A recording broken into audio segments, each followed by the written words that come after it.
10 o'clock, March 30th, Timberline XL. You'll probably see it for the first time. A lot of room, 1,320 inches. Easily removable grates. 3-piece on the XL.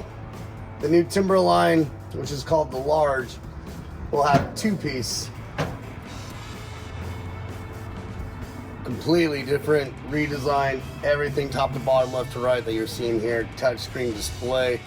It's essentially an iPhone sitting in this thing now, or Android, which I prefer. Completely redesigned. I got a chance to use it, so now we're gonna go through, tear it apart. Has not been cleaned. I've done about 3 pounds of bacon on it over the whole grill so far, and I was pretty blown away about the evenness of cooking, lined up top to bottom and all the way across in the middle. Right now you should be seeing those screenshots. All right, those bacon wrapped asparagus and bacon wrapped jalapeno poppers. So I have not taken any of this apart since we've done this. We're gonna get in there and see what it left. This cap right here really helps keep the ash from coming back up.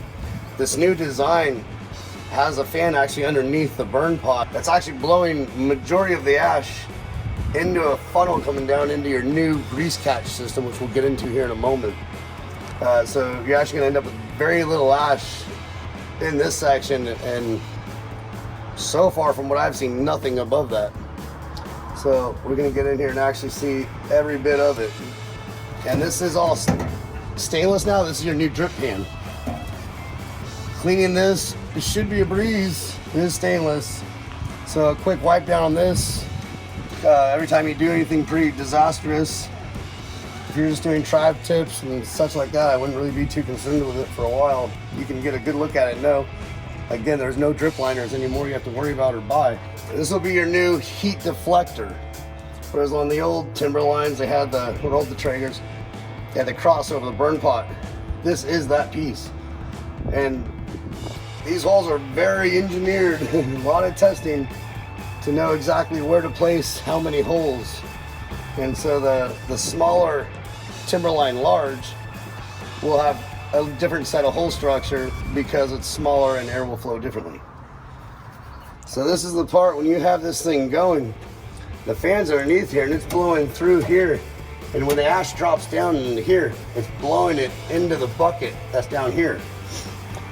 As it falls into here, it's going to end up, the fan's going to be blowing and moving it around, and the ash will drop down in there. The stuff that drops down in here is going to go right into the bucket anyway, which we can get into right now. New shelf, by the way, has these great support arms right here. 50-pound capacity shelf. Release that button, the orange button, pops it down, pops it out. So there's, now you're almost seeing ash, but there's some bacon grease in there as well from our cook.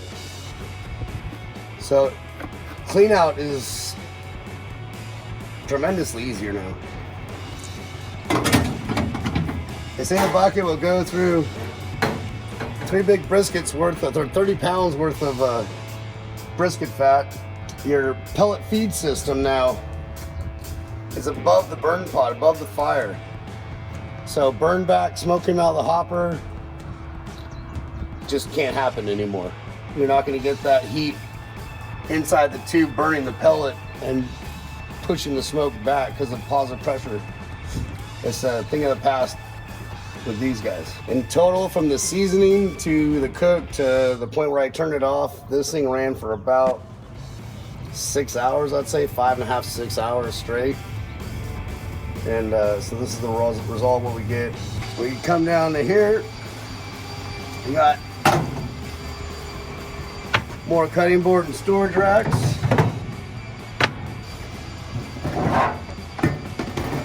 Comes with a bucket, your pellet bucket, that comes with it. has a slot. You'll see a groove down the bottom there that's made to fit this. This bucket was actually made for this grill. And then you have a lever here, and you can pop out, swap out your pellets. Really easy.